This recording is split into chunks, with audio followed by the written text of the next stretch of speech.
Alexander Volkanovski was able to get the damn thing done for us last time around as he beats Diego Lopez and once again becomes the UFC featherweight champion. A little bit sweaty at times, but Volkanovski was able to showcase that he was the better mixed martial artist over the course of 25 minutes, and he helps us cash a lock of the night ticket there.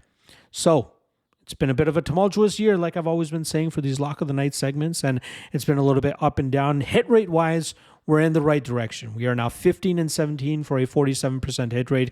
Prior, or at least before, with my last lock of the night segment that I did, we're down at 44%. We're sort of heading in the right direction, but we're still down a good chunk here at minus 35.07 units, minus 22% ROI, very far from our 50-unit goal for the year, but still a ways to go, still staying the course, not looking to chase or anything. There have been some cards where I've kind of foregone a lock of the night play mainly on these regional shows, but when I find something that I am most confident in, I'm going to shoot my shot, and hopefully we can work our way back into the profit.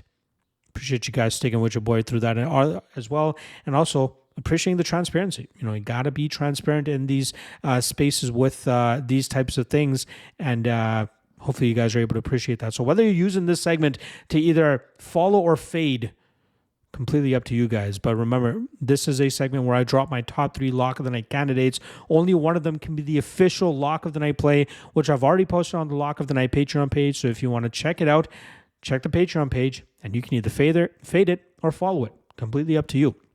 All right, let's get right down to this bad boy. First fight up, or first candidate that I got up for you guys, is going to be Chris Gutierrez, coming in at minus 140 as he goes up against John Castaneda.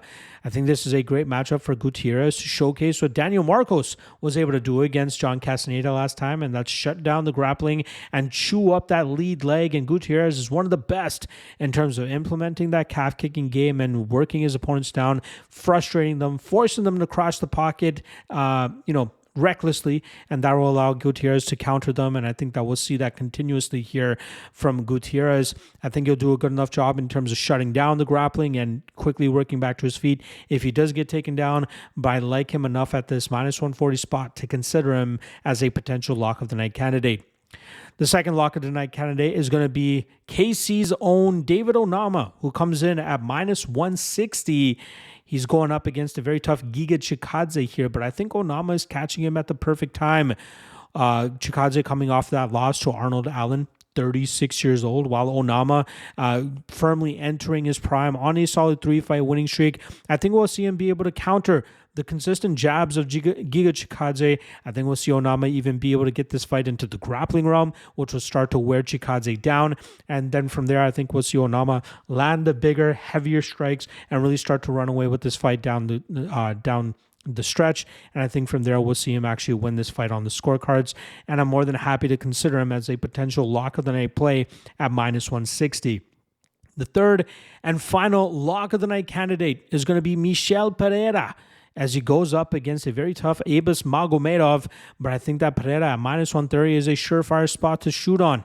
I think his explosivity, his physicality, and his power will allow him to dictate the pace of this fight, take command of it, and especially after stuffing and getting up and shutting down the grappling game of Magomedov within that first round, I think we'll see Magomedov really start to second-guess himself. I think we'll see him start to blow wind a bit, and that's where Pereira will allow him, or at least Pereira should be able to get to his power striking game and really land those big shots on Magomedov and get him out of there sooner than later.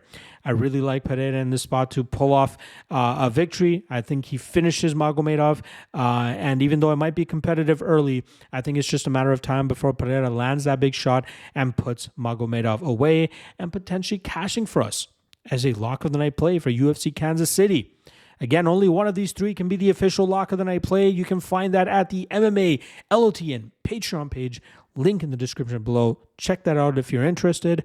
Otherwise, I will see you guys again probably tomorrow for another segment on UFC Kansas City. See you guys then. Peace.